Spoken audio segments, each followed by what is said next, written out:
Surviving infidelity. 10 years into the relationship, I found out she was cheating in the beginning.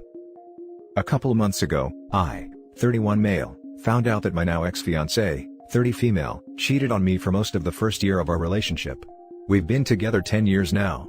We weren't very serious at that time, but we had agreed to be exclusive. It was with her old F-buddy, who she hadn't seen in almost 2 years at that point. He was her high school crush, and while she didn't lose her first time to him, he lost his to her, and he was really her first actual anything. She hadn't seen him in almost 2 years, but apparently, he had been texting her to hang out for months, and she kept saying no, that she was with me, until she eventually gave in. Apparently, he had gotten much better at X, and that ended up being a thing a couple times a month for about 7 months. She only stopped seeing him because she got an STD. I almost always wore protection back then, so I, luckily, never caught it. She said it was because he was more attractive than me, and that she enjoyed the action with him more. He would choke her, and be really rough. The deed was usually in his car at a parking lot somewhere, so it was more exciting, the interesting things he came up with. She also did a lot more intimately with him. In the past, when I would try talking to her about experimenting and spicing things up, she would shut down and refuse to talk to me, or admit there was anything wrong with her intimate life. She'd always say how amazing I was in bed, and that the intimacy was great as is. She would say that there's no point in giving me a handy, because I can get hard from playing with her, and that BJs were selfish, because she doesn't get anything out of it. I told her foreplay is a two-way street, and I loved going down on her and slash or finger her, so she should reciprocate. When I would attempt to just take her and try new positions, or be rough, she would get noticeably uncomfortable, that I went off script doing something besides missionary. Our intimate life was very boring, and almost always missionary for the first 2 to 3 years, despite my efforts. Then one week, like a switch was flipped, it became more interesting and she started to open up. Though, she wouldn't really touch me or initiate it, until about 2 years ago when she had something of an actual awakening. Our bedroom life has been amazing since, and other than pretty typical ups and downs, our overall relationship has been very good. I found out about everything back in mid-October after a drunken slip of the tongue. I was optimistic at first that we could work things out, and I could get over it. I told her that she just needed to be open and honest with me, and just tell me the full truth. But she started drip-feeding me information, telling more lies and half-truths, as well as trying to make excuses, shift the blame, and downplay her actions. After a week, I had her go stay with her brother. Things kept getting worse, and I broke up with her around Thanksgiving.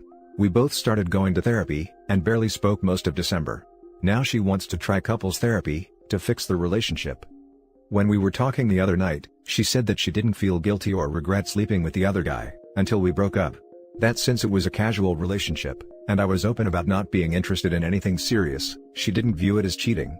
But now, she understands how hurtful and selfish her actions were, and that she should have been honest with me. She has since said that she did regret sleeping with him, but had just forced herself to not think about it for so long, that she forgot how guilty she felt.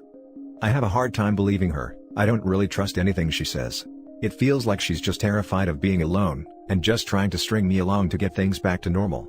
Since we started talking and seeing each other again around New Year's, she's seemed genuine and sincerely regretful. She's making much more of an effort to work on herself and do more things for me. But, I don't really want to give her the benefit of the doubt that this effort will stick, because it's so hard to trust her. I think I would be okay if the relationship ends, but I also don't want to walk away from a 10-year relationship still in love with her. I was so excited to be married and ready to spend the rest of my life with her. Edit, she caught the STD early and it's been long gone. I've been tested a few times over the years just because, and have never had anything. I've been doing individual therapy since we broke up right before Thanksgiving. Now for the top advice.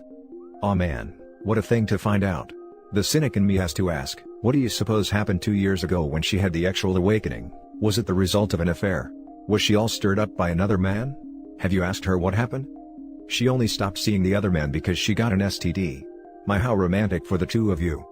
And now she sees how it was wrong to sleep with another man and get an STD while dating you for 7 months? That is some serious lack of empathy, lack of kindness, just nasty behavior. She said it was because he was more attractive than me, and that she enjoyed the intercourse with him more.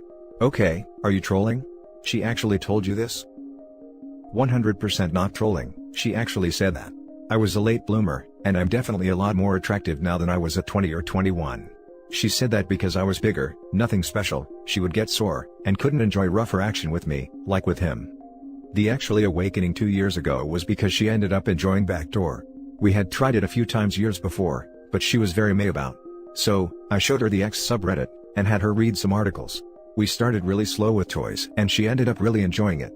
We were already pretty active in our intimate life, but that just kicked her into overdrive and we get up to all kinds of stuff now. Jesus, you were going down on her. Get tested for HPV, that stuff causes cancer. That is serious. Kick her the hell out. You know what's going on here.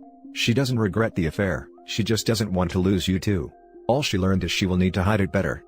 You should have zero faith that she will be loyal, and under no circumstances should you marry her. She failed the wife test miserably. If you marry her, you will only find it even harder to separate when she does this again. Cheaters all have common traits. It begins with selfishness and ends with words. When I say it ends with words, I mean that they will say anything they think will manipulate you to satisfy their selfish desires. She has spent 10 years learning about your desires, weaknesses, and triggers, and she will use all of this knowledge to get you exactly to this point. That point being, you doubting your decision to leave her. She will say it was a mistake and she has grown, and you can now trust her because she has changed. There is nothing in your story to suggest she has anything to offer in the form of reconciliation, that is anything more than words of a cheater and liar. Step carefully into this minefield. I actually have said that to her many times since all this started. Now for the next story. Wife of 5 years cheated and now I feel absolutely nothing for her. Nothing. And that scares me. Here are the key details. My, 34, wife, 32, Wendy and I met through friends 7 years ago, dated for 2 years and have been married for 5 years, just after I finished law school. I worked my tail off as an associate at my firm, putting in 60 hours a week for the first 2 years of our marriage. That effort paid off and I'm doing well professionally.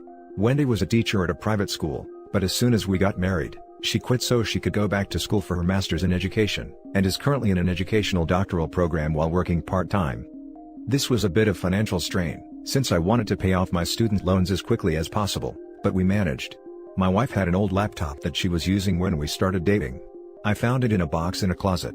She said it crashed, and wouldn't work any longer. I plugged it in, tried to turn it on. Nothing. When we met, Wendy took pictures of everything, primarily selfies of her with others. Knowing that she must have had some pictures of us from that time, I yanked the hard drive and looked at it. It seemed okay. The problem must have been somewhere else. Wanting to surprise her with pictures of when we first started dating, I waited until she left to go visit her sister before I plugged it into a SATA cable connector to my PC. There were pictures there. Plenty of pictures. Some were of us on dates, laughing, smiling. They brought back some good memories. But there were also others of her with different people. One person in particular I remembered. His name was Bob, and Wendy had dated him before me. There were lots of pictures of her and Bob. I wanted to grab only our pictures, so I thought the easiest way would be to organize them by date, figuring the latest pictures would be of only us. But when I clicked them by date, a lot of her pictures with Bob were jumbled up with pictures of us. I began to open the pictures one by one and noticed that in a few of our pictures with Bob, where they were cuddling and kissing, she was wearing a necklace/locket that I had given her as a birthday present in the second year we were dating. I had to borrow the money from my brother to buy it. I looked at the dates on the pictures, and a pattern emerged. On the days and weekends when school required my undivided attention, the times when she went to her mother's house, or her sister's house to give me peace and quiet, she was meeting up with Bob behind my back. I was furious. It felt like fire ants were chewing on my brain, my heart, in my guts. I wanted to punch through the walls, but then, something snapped and I went numb. I began to see and think in very cold, analytical terms. I copied all of her pics, all of them, not just those I'd seen, to a flash drive.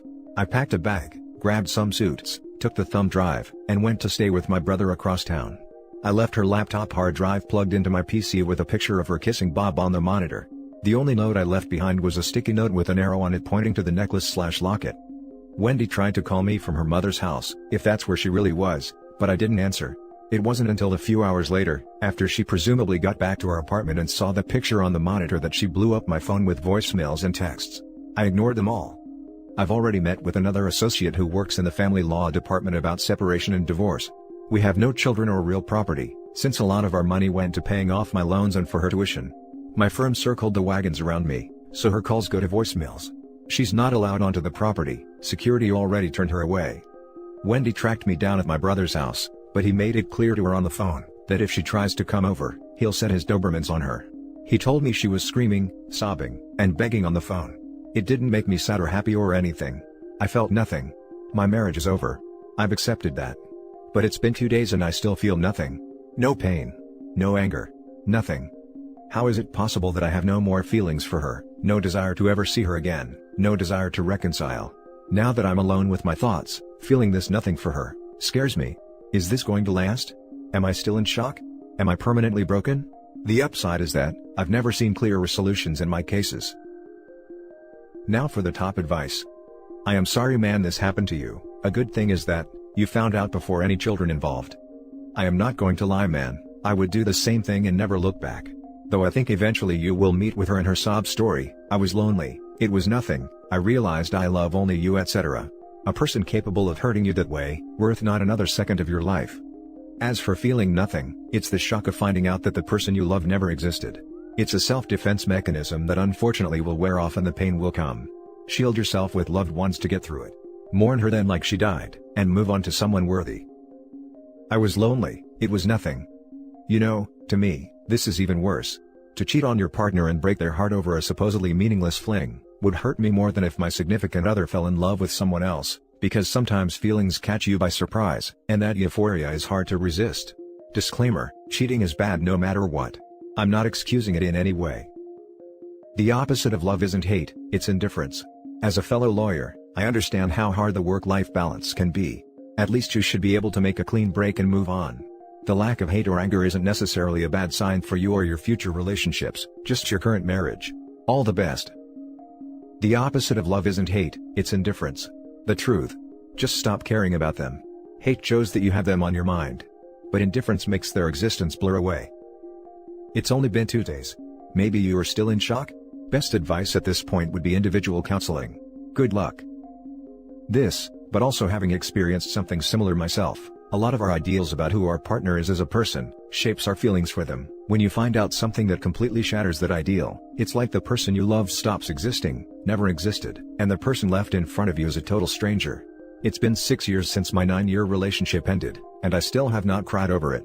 There was a small window where I missed them about 8 months out, but it was only because dating was an emotional pain in the neck and I missed the stability, and the distance started to rebuild some of those false ideals. Luckily, I did not entertain that rabbit hole, and my life is so much happier than I ever was before with that partner. Now for the last story. Pregnant wife cheated.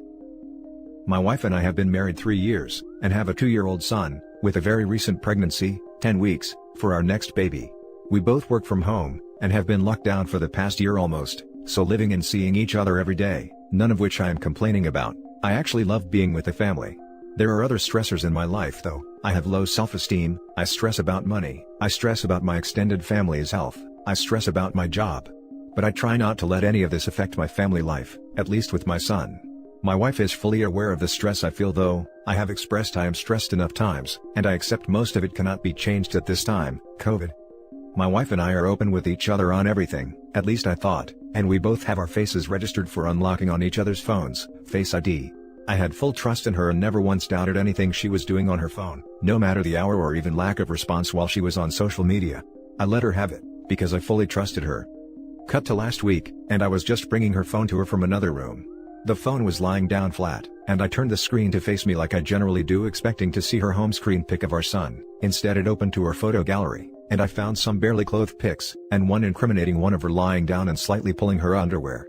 I didn't want to believe what I was seeing and handed her the phone. But it was killing me, and I had to confront her, to ask what those pics were. This is where the lies start. Her first response was to just say, "I want to feel good about myself before I get the bump from pregnancy." I called BS on that, and said you don't take pics in those poses for that. She confessed that she was sending them to someone, but that's all it led to. I didn't want to know who or how it happened. I was coming to just process everything. I chose to ignore it for that day, mostly because I was in shock, and also had to take care of our toddler. I was distant the whole day, not wanting to be with her. I wanted space. I browsed Reddit, Quora, any forum for info or advice that night. I had no one to talk to, and nowhere to go in lockdown. I barely slept, and the next day I demanded to know who it was. Turns out it was a guy from work, and they had been using their work team's chat to communicate. I asked her how far it went, and she said just the pictures, nothing more. I suspected more BS, and then asked to see the chats on Teams, and on Instagram. She was hesitant. She didn't want to show me in fear of not wanting to hurt me. Yay, I know, should have called it. I was getting more upset, but wanted to give her the benefit of doubt, but I told her I cannot continue until I see the messages. She gave more excuses of not wanting to hurt me, but I was beginning to see a pattern. The next day was a work day, and because we share an office in our house, I could see a few times she was furiously typing away on a Teams chat. No guesses who it was. I confronted her after work, and she still did not want to show the messages. I gave up.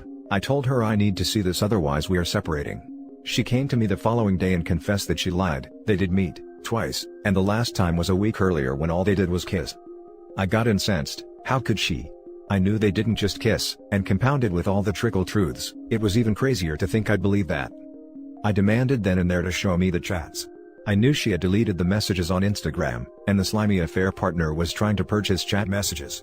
The sheer volume of messages was telling. I was reading messages for a whole 2 hours, going back 3 months. It started off flirty, then crossed a line becoming actually charged, even expressing how they would screw each other.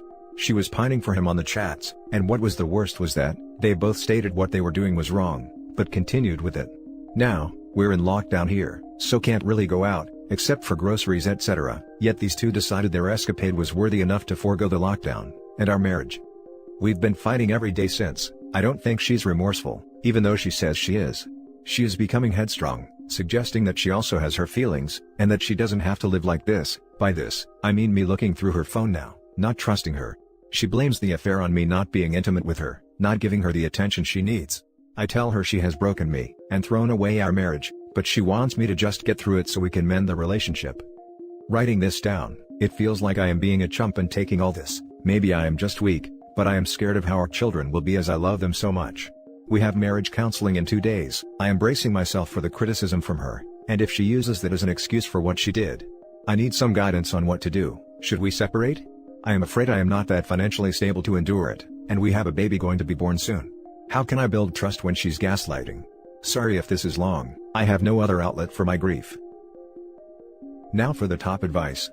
I'd hope the child is yours, because it just seems to close for comfort. Once all trust is lost, you need to move on, sorry. Or, start the arduous journey of reconciliation. However, your wayward wife has to feel remorse in order for reconciliation. 1. Get STD tested. 2. Scrap couples counseling. Get individual counseling. 3. Read the book, No More Mr. Nice Guy. 4. Get DNA test done on your kid. If possible, for current pregnancy also. 5. Tell her you need to separate right now. 6. Read article on doing 180 and surviving infidelity.com. 7.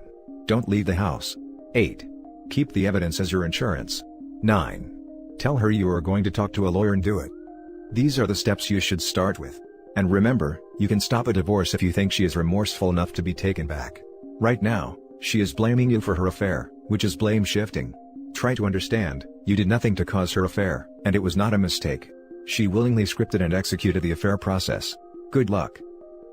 I would just like to add, they both even admitted what they were doing was wrong. There is a non-invasive paternity test that can be done, now that she is over 8 weeks. And I would advise her HR department of the affair, as they were sharing nudes or at least actual messages through team chat. Also, if he is married or in a relationship, his significant other should also be told. Get a DNA test first. 2. One for the unborn baby and another for the already born one. And that's it for this video guys. If you have thoughts to share, leave a comment below. Don't forget to hit like and subscribe if you like this content. I'll catch you in the next one.